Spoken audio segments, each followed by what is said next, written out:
Hello student, स्वागत है आपका एक और नए वीडियो में। आज हम आर के नारायण की famous novel a tiger for Malgudi की समरी को अच्छे तरीके से समझ रहे हैं। इस नॉवेल में आर के नारायण ने हमें एक टाइगर की लाइफ के बारे में बताया है कि वो कितनी दुख भरी होती है और कैसे एक जानवर का जन्म जंगल में होता है, लेकिन उसका अंत जंगल में नहीं होता और उसे कैसे इंसान पकड़ लेते हैं। इसके बारे में ये पूरी कहानी है। तो चलिए अब हम लोग इस नॉवल के इंट्रोडक्शन को देखते हैं और उसके बाद फिर समरी को अच्छे तरीके से समझते हैं। तो ये जो नॉवल है वो 1983 में लिखी थी आर के नारायण ने और पूरी नॉवल राजा नाम के एक टाइगर के पर्सपेक्टिव से कही गई है। यानी राजा जो कि एक टाइगर है, बाघ है, वही इस कहानी को बोल रहा होता है और वो अपनी लाइफ को रिकाउंट कर रहा है, अपने एक्सपीरियंसेस को बता रहा है रीडर को कि कैसे उसका कैसे जन्म हुआ था और फाइनली आज उसकी जो एल्डरली लाइफ है, यानी उसका जो बुढ़ापा है, वो एक मालगुडी के जू में चिड़ियाघर में बीत रहा है। Raja speaks nostalgically about his memories. तो राजा याद कर रहा है, नॉस्टैल्जिया में खो गया है, अपनी यादों में खो गया है, मेमोरीज में खो गया है कि कैसे वो वाइल्ड में जंगल में अपना जीवन बहुत अच्छे तरीके से बिता रहा था, लेकिन फिर ह्यूमंस ने उसे ट्रैप कर लिया, उसे इंसानों ने पकड़ लिया। Through it's personification of Raja, the novel validates the experiences and emotions of animals. तो इस तरीके से राजा को पर्सोनिफाई करके, यानी राजा को इंसानी क्वालिटीज देकर, यहाँ पर नॉवेल जानवरों के एक्सपीरियंसेस और इमोशंस को हमारे साथ शेयर कर रही है और बता रही है कि कैसे एनिमल्स के जो इमोशंस हैं लोग उन्हें नहीं समझते, इंसान उन्हें नहीं समझते और एनिमल्स के जो कैप्टर्स होते हैं यानी हंटर्स होते हैं वो भी एनिमल्स के इमोशंस को नहीं समझते और उन्हें निग्लेक्ट कर देते हैं। तो जो नॉवेल है वो प्रमोट कर रही है एक नॉन वॉयलेंस के कल्चर को जो इंसानों और जानवरों के बीच में आना चाहिए, यानी कि कोई भी एक दूसरे को मारे नहीं। ये ही इस नॉवेल का मैसेज है।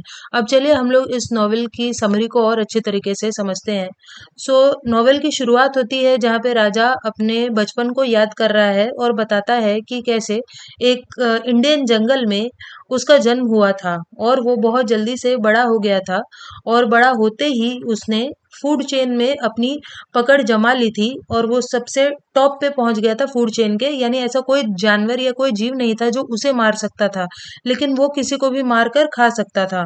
ही recalls other creatures of the jungle feared him. तो वो बताता है कि कैसे जंगल के बाकी जानवर उससे बहुत डरते थे और उसने अपनी जो जवानी है वो मेम्पी रेंज यानी कि मेम्पी पहाड़ों में, वहां के जंगलों में बिताई। He was not an indiscriminate killer. लेकिन वो फालतू में किसी जानवर को नहीं मारता था, इनडिस्क्रिमिनेट किलर नहीं था या डिस्पोटिक रूलर नहीं था, यानी कि बहुत ही ज्यादा बदमाश किस्म का रूलर नहीं था कि जानबूझकर जानवरों को मार रहा है, ऐसा वो नहीं कर रहा था। बट वो surely a dominant and occasionally ruthless one. लेकिन वो एक डोमिनेंट किस्म का जीव था और कभी कभी वो बहुत ही रूथलेस, यानी कि उसे बिल्कुल दया नहीं आती थी, वो इस तरह के काम करता था, खास तौर पे जब वो शिकार किया करता था तब। तो वो ऐसे जानवरों को पनिश करता था जो उसकी रिस्पेक्ट नहीं करते थे और बहुत ही लिबरल तरीके से जानवरों को अपना खाना बना लेता था, फीस्ट करता था उनके ऊपर, यानी बहुत ज्यादा शिकार किया करता था कभी कभी। लेकिन फिर भी उसके मन में कुछ जानवरों के प्रति, कुछ क्रीचर्स के प्रति कंपैशन है, दया भावना है। तो एक बार राजा कि ये जो सेंस ऑफ सुप्रीमेसी है, यानी वो जो सोचता था कि वो ग्रेट है, सुप्रीम है, सबसे बढ़कर है, ये जो उसकी एक भावना थी, इसे एक फीमेल टाइगर चैलेंज करती है। तो वो फीमेल टाइगर भी उतनी ही ज्यादा स्ट्रांग होती है, केपेबल होती है जितनी कि राजा होता है और उन दोनों में बहुत लड़ाई शुरू हो जाती है क्योंकि वो दोनों एक दूसरे के लिए इक्वल मैच थे और वो ऑलमोस्ट एक दूसरे को मार रहे थे। तभी एक वहां पे एक वाइज जेकाल आता है, अ, एक भेड़िया आता है और वो उन्हें इंस्पायर करता है, कहता है कि तुम एक दूसरे से लड़ाई मत करो, इंस्टेड तुम एक दूसरे से बात करो। और इस तरीके से वो लोग एक दूसरे से बात करना शुरू करते हैं और धीरे धीरे उनमें दोस्ती हो जाती है और फिर वो एक दूसरे को पसंद करने लगते हैं और फिर फाइनली उनके बच्चे भी होते हैं। लेकिन एक दिन राजा के वो जो तीनों बच्चे होते हैं उनको एक ग्रुप ऑफ हंटर्स वहां आता है, बहुत सारे हंटर्स होते हैं उस ग्रुप में, और वो हंटर्स उसके तीनों बच्चों को मार देते हैं, जिस वजह से राजा को बहुत गुस्सा आता है और वो सबसे बदला लेने की ठान लेता है। और फिर वो इंसानों के गाँव में जाने लगता है और उनके जानवरों वगैरह को खाने लगता है। लेकिन जब वो ऐसा कर रहा होता है तो एक कैप्टन नाम का इंसान, जो कि एक ट्रैवलिंग सर्कस चलाता था, उसे पकड़ लेता है। तो कैप्टन राजा को अपने सर्कस के लिए रख लेता है और कैप्टन और उसकी वाइफ रीता जो हैं वो राजा को बहुत सारे स्टंट्स और ट्रिक्स करना सिखाते हैं। तो एक स्टंट के लिए राजा बहुत फेमस हो जाता है, जिसमें वो एक बकरी के बगल में बैठकर दूध पिया करता था। तो इस स्टंट के लिए राजा बहुत फेमस हो जाता है। लेकिन एक दिन ये जो स्टंट है वो बिगड़ जाता है, जब राजा अपनी प्रेडेटरी इम्पल्स को याद करते हुए कि वो एक प्रेडेटर है, वो तो शिकारी है, जब वो इस चीज को याद करता है राजा, तो वो उस बकरी को मारकर खाने लगता है, जिस वजह से कैप्टन को बहुत गुस्सा आता है और वो शो से उसे निकाल देता है। इसके बाद मदन नाम का एक फिल्म डायरेक्टर कैप्टन के पास आता है और कहता है कि वो राजा को एक फिल्म में लेना चाहता है। और इस तरीके से मदन और कैप्टन के बीच में एक डील हो जाती है और फाइनली वो लोग फिल्म की शुरुआत करते हैं, जिसमें एक सीन में राजा को एक फाइट करनी थी, एक फेक फाइट, एक जग्गू नाम के इंसान से। लेकिन जो जग्गू होता है वो राजा से बहुत डर रहा होता है और वो इस फिल्म में एक्टिंग करने से मना करता है। In one attempt to film, Raja upsets captain who electrocutes him with a rod। अब क्योंकि राजा ठीक तरीके से काम नहीं कर रहा था फिल्म में, इसलिए कैप्टन एक रॉड के जरिए उसे बिजली के झटके भी देता है। लेकिन उस रॉड का राजा के ऊपर कोई असर नहीं होता और वो कैप्टन से बदला लेता है उसे मारकर। इस तरीके से कैप्टन की मौत हो जाती है और वो जो फिल्म सेट है उसमें हर जगह अफरा तफरी मच जाती है और राजा वहां से भाग जाता है। और राजा उसके बाद फिर मालगुडी के शहर आता है और पूरे शहर में यहाँ वहाँ घूमता है और रहीवासियों को डरा देता है। उसके बाद फिर राजा जो है उसने अपना वॉयलेंट नेचर छोड़ दिया होता है, वो किसी पर अटैक नहीं कर रहा होता है, वो बस फिर से अपने जंगल जाकर फ्री रहना चाहता है। लेकिन फिर भी वो ह्यूमंस के बारे में और जानना चाहता है, इसलिए वो बहुत सारे कैफे और बहुत सारे बिजनेसेस कंपनीज वगैरह के अंदर कभी कभी घुस जाया करता है। एक बार वो एक स्कूल के अंदर जाता है जहाँ पर बहुत सारे बच्चे होते हैं और वो हेडमास्टर के ऑफिस यानी प्रिंसिपल के ऑफिस में सो जाता है। तो जब वो जगता है तो जो प्रिंसिपल और बाकी के स्टाफ हैं वो बहुत ज्यादा डर जाते हैं राजा से और मदद के लिए बुलाते हैं। तो तभी वहां पर अल्फोंसो नाम का एक हंटर आता है, एक गन के साथ, एक बंदूक के साथ, लेकिन वो खुद भी घबराया हुआ होता है और ऑफिस के अंदर नहीं जाता है। तो तभी वहां पर एक स्पिरिचुअल लीडर, एक साधु होते हैं जिन्हें मास्टर कहा गया है नॉवेल में, वो आते हैं और वो लोगों को शांत करने की कोशिश करते हैं। और उसके बाद फिर जो अल्फोंसो है उसने इतनी शराब पी ली होती है कि वो उस रेस्क्यू मिशन को पूरा करने के पहले ही वो अ, उधर ही गिर जाता है, बेहोश हो जाता है शराब पीने की वजह से।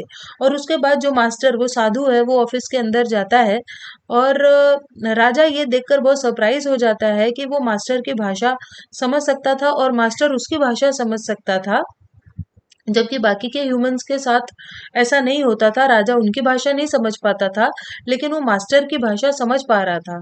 इसके बाद मास्टर राजा से कहता है कि तुम मेरे साथ आओ शांति से, किसी के ऊपर हमला करने की जरूरत नहीं है। और राजा मास्टर की बात मान लेता है और जो सभी लोग हैं वो ये सब देखकर एकदम आश्चर्यचकित हो जाते हैं, अमेज्ड हो जाते हैं। उसके बाद राजा और जो मास्टर हैं वो पूरे पूरे इंडिया में घूमते हैं और नॉन वायलेंस का संदेश देते हैं, सभी को कहते हैं कि ये मारकाट मत करो।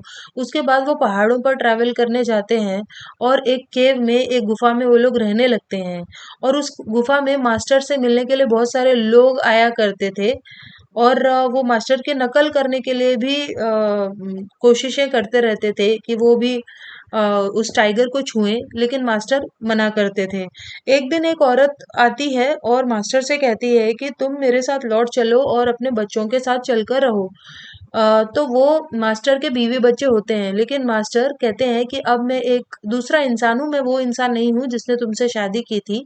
उसी तरीके से जैसे कि राजा अब एक वॉयलेंट बीस्ट नहीं है, वो एक खतरनाक जानवर नहीं है, जैसे वो एक शांत जानवर हो चुका है, वैसे ही मास्टर भी एक साधु बन चुके थे, वो एक आम इंसान नहीं थे। और इस तरीके से दुखी होकर वो औरत फिर से शहर चली जाती है। अब राजा एक ओल्ड टाइगर हो चुका था, वो काफी बूढ़ा हो गया था और इसीलिए हंट करने में उसे तकलीफ होती थी, वो जानवरों का शिकार नहीं कर पाता था, ना ही अपने आप को बचा पाता था। और इसीलिए राजा की मदद करने के लिए मास्टर एक ज़ू कीपर को मालगुडी से बुलाते हैं अपनी गुफा में। तो वो जो कर्मचारी होता है चिड़ियाघर का, उसको वो बुलाते हैं मास्टर अपनी गुफा में। The zookeeper offers to take care of Raja. तो जो चिड़ियाघर का कर्मचारी था वो कहता है कि ठीक है, मैं राजा की देखभाल करूंगा। और वो बहुत ही फ्रेंडली और कॉम्पैशनेट था, वो एक अच्छा इंसान था, वो राजा की अच्छे से देखभाल करता है। और इस तरीके से जो मास्टर है वो राजा से एक फाइनल चीज कहता है कि अब जाओ, वो जो चिड़ियाघर है वही तुम्हारा घर है अब से। और अब वहां जाकर तुम लोगों को, इंसानों को और उनके बच्चों को खुश करो। The zoo will also render hunting unnecessary, enabling a non violent life for him. तो जो मास्टर है वो कहता है कि अब तुम चिड़ियाघर में रहोगे तो तुम्हें कोई शिकार करने की जरूरत नहीं पड़ेगी, तुम्हें ऐसे ही खाना मिल जाया करेगा और तुम एक नॉन वॉयलेंट लाइफ जी सकते हो। Now two old friends Raja and the master part ways. और इस तरीके से दो पुराने दोस्त राजा और उसका जो मास्टर होता है वो एक दूसरे से अलग हो जाते हैं। और मास्टर कहते हैं कि मैं भी बहुत बूढ़ा हो चुका हूँ और तुम भी बूढ़े हो गए हो, लेकिन हमारे मरने के बाद हमारी जो आत्माएं हैं वो फिर से मिलेंगी। और ये तब होगा जब हमारी जो शरीर है वो हमारे लिए काम के नहीं रह जाएंगे, यानी जब हम मर जाएंगे। A tiger for Malgudi ends with this philosophical union between man and animal. और इस तरीके से टाइगर फॉर मालगुडी नॉवेल का अंत होता है हमें ये मैसेज देते हुए कि कैसे इंसान और जानवरों में एक गहरा नाता है, रिश्ता है, एक फिलोसफिकल यूनियन है। और इसीलिए सभी क्रीचर्स को, सभी जीव जंतुओं को शांति के लिए कोशिश करनी चाहिए और नॉन वॉयलेंटली जीना चाहिए। सो यहीं पर जो नॉवेल है वो खत्म हो जाती है। आई होप आपको ये समझ में आई होगी। सो चलिए हम मिलते हैं नए वीडियो में, तब तक के लिए बाय।